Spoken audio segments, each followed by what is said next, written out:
Hello, my name is Andrea Dunning. This is my audience. Okay. These are my notes. Okay. Hello. Did you know that skincare has been around for at least 7,000 years? It even spans back to around 3000 BC, first used by the Egyptians, it is believed. Skincare has been and it will continue being very popular in the economic market. It will continue to be researched, implemented, and used. That's why I believe the history of skincare is really incredible because of everything that's been used for even back then and things that it's been found even nowadays. Today we're gonna be talking about the ancient civilizations who used skincare and when they used it, for what, the materials they used to create the skincare and cosmetics with, and how it is currently implemented in modern times. The first civilization to start using skincare was Egypt. It spans back to 3000 BC. They used eyeliner and coal in order to have human rituals to honor their gods and goddesses. There is even evidence of Nefertiti using coal around 1320 BC to honor their gods. The next civilization was China. In around 3000 BC, around the same time as Egypt, China used to stain their fingernails with bright colors. The Shang dynasty used to stain their fingernails with silver and gold. The later royals would use black and red, and the poor people usually were not allowed to stain their fingernails with bright colors.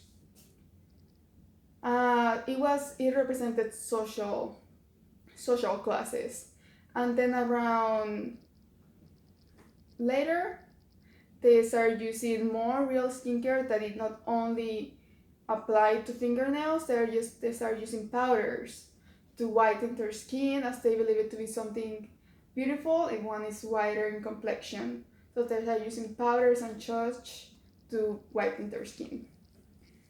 Next, we're going to talk about the materials and the plants that were used in order to create certain skincare and cosmetics. So for powders, lotions, scrubs. Egyptians usually used skincare in order to show beauty. They wanted the desire to be beautiful and to protect themselves from the bright sun. They used olive oil, dough, milk, essential oils, plants, and sand in order to create creams to protect from the sun. They use sand and aloe vera to create exfoliating scrubs and such. They even had essential oils made from herbs in order to help stretch marks that women had at the time. And they used to make eyeshadows from copper and such. So next we're going to talk about the skincare and the materials used to create the holistic skincare in China. Chinese used to paint to stain their fingernails. They used things such as beeswax, egg whites, gum arabic, and gelatin. They created cleansers from seaweed and gelatin and jellyfish, I meant. And they used this mushroom called Songyu mushroom to whiten their skin. And then we're going to talk about the Greeks and Romans. Greeks and Romans really believe in hygiene. They like to be clean, so they use things such as olive oil to scrub their skin with, and then they will use this curved tool called sigil to scrape off the dirt of their skin. They also use to whiten their skin as well. It was always popular in Chinese culture, Egyptian, Greek and Roman, and European culture to whiten their skin. For example, European and Greeks and Romans use powders and such.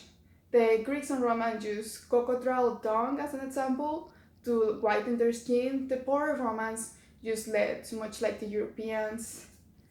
And that's it, pretty much. The Egyptian as well, they use honey to protect and moisturize their skin from the sun. And then we're going to talk about the European. European, you have seen all the earlier movies, how they're always usually very, very whitish complexion.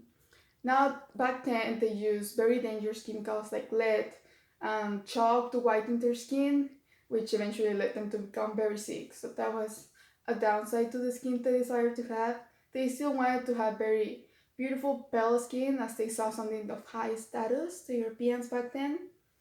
And now we're going to talk about the modern use of skincare. Skincare is they have creams, gels, exfoliators, sun protection, and more. The real skincare started with the FDA being created in 1906 to regulate the materials that go into skincare. They wouldn't put lead or dangerous materials in it, and then they found how vitamins such as vitamin A, C, E, and B help against aging, how hyaluronic acid helps to keep the skin moisturized. And instead of using steroids and hormones, they started looking more into acids and vitamins. And yeah, skin has been around for many years. Aloe vera, for example, is used nowadays as it was back then to moisturize the skin, and it will always be here. I think people will still try to research and create more things with it, and it will continue for years to come, creating great economic growth. Okay, and people will still desire to have beautiful skin and be healthy. That's why skincare will always keep going and existing, such like as cosmetics as well. And my sources are History of Skincare by Siring, A Timeline of UK Skincare, Cosmetics and Personal Practice in Medicine, and A History of Makeup by Angelo.